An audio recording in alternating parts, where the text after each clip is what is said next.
Salut les gens. Les nouvelles révélations suite à l'affaire Théo. Théo d'ailleurs que la presse commence à ne plus appeler gentiment Théo, c'est si mignon Théo, on a envie de lui faire un câlin, mais commence déjà à appeler Monsieur Théo Luaka, ce qui prouve que le vent est en train de tourner, ce sera bientôt T Luaka. Enfin bref, les dernières révélations sur l'argent, vraisemblablement, en tout cas l'enquête qui est en cours et qui semble évidente, sur le fait que sa famille ait escroqué près de 700 000 euros sous couvert d'une fausse association qui était censée employer des éducateurs de rue, ce qui explique d'ailleurs comment Théo a pu se déclarer éducateur de rue sans diplôme, sans rien, évidemment. Donc de près de 700 000 euros de subventions, soi-disant pour employer des éducateurs de rue, dont on ne retrouve pas la trace, qui n'ont vraisemblablement jamais été employés.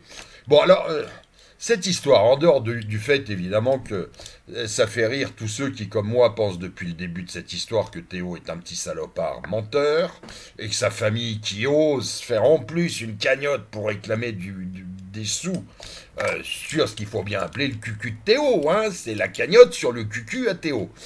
Euh, bref, c'est une histoire fabuleuse. Mais en dehors du fait que, oui, ça me fasse bien plaisir et que ça me fasse rigoler, parce que j'étais sûr de tout ça, ça amène à se poser des questions en fait beaucoup plus sérieuses.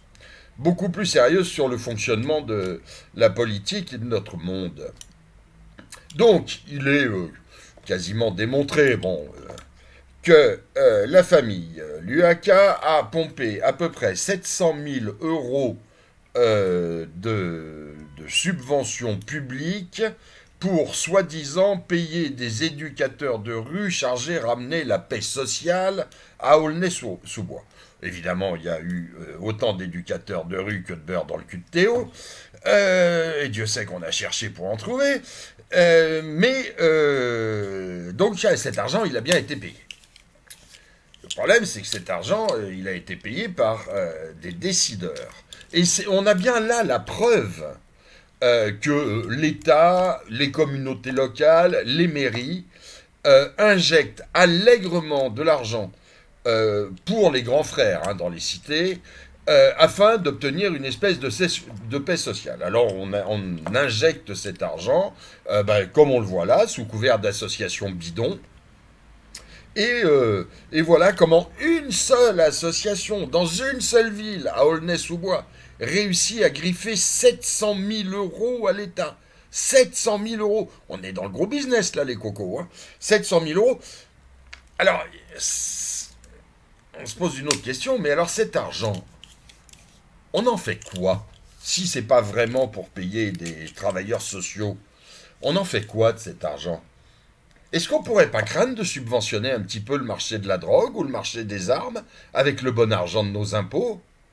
Ben oui, mais qu'est-ce qu'on en fait de ce pognon? Parce que vous savez combien ça fait de hashish 700 000 euros au marché de gros? Je pense on est dans la tonne à peu près. Hein. Une tonne de hashish qui va être vendue à entre 8 à 10 fois son prix au détail. Il y a bon pognon, hein? Il y a bon pognon. Ou alors ça, je sais pas combien ça peut faire de Kalachnikov pour tirer sur nos flics un jour. Bravo aux décideurs, hein, bravo. Alors l'autre question que ça pose, maintenant que la démonstration de quelque chose que nous savons, enfin qu'on est nombreux à savoir depuis longtemps, qui est la manière dont on subventionne des saloperies dans les cités pour avoir la paix et pour leur dire tenez vos gars, on veut pas que ça bouge, ou que ça bouge trop. L'autre question qu'on peut se poser, c'est qui contrôle ces sommes versées aux associations?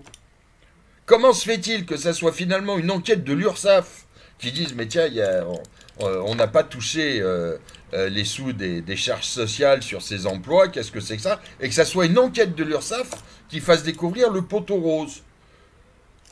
Est-ce qu'on peut on peut penser, être sûr que les gens qui ont décidé d'octroyer ces sommes assez importantes quand même à la famille Luaka, est-ce qu'on peut penser que c'est juste des naïfs ou bien ce sont des malhonnêtes qui ont signé pour distribuer cet argent à cette famille, à cette association bidon. Moi, j'aimerais bien connaître le nom des personnes qui ont pris cette décision et être sûr qu'elles ont juste été naïves.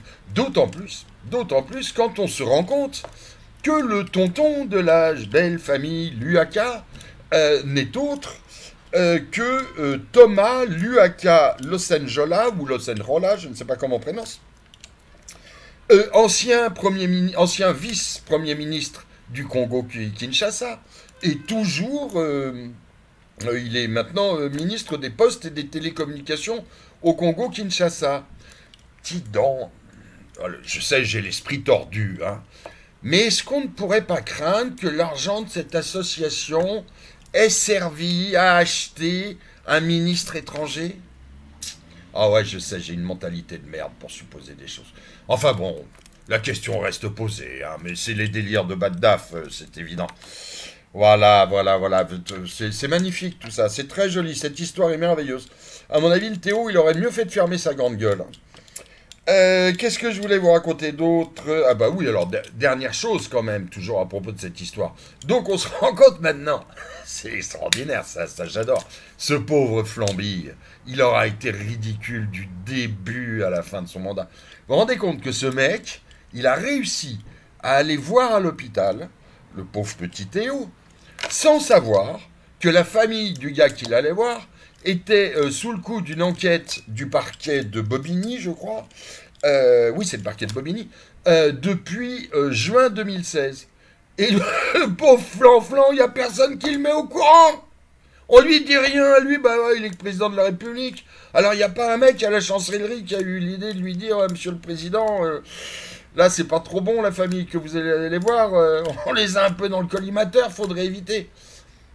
Peut-être que lui, c'est ça le pire, c'est qu'il n'a pas eu l'idée de demander à ses services avant, bon, vous me ciblez la famille, on voudrait savoir qui c'est quand même avant de déplacer le président de la République. Il partira vraiment aussi ridicule qu'il est arrivé, ce pauvre mec. Voilà les gens, c'était les petites news du jour. Bonne journée et bon week-end, je vous fais la bise.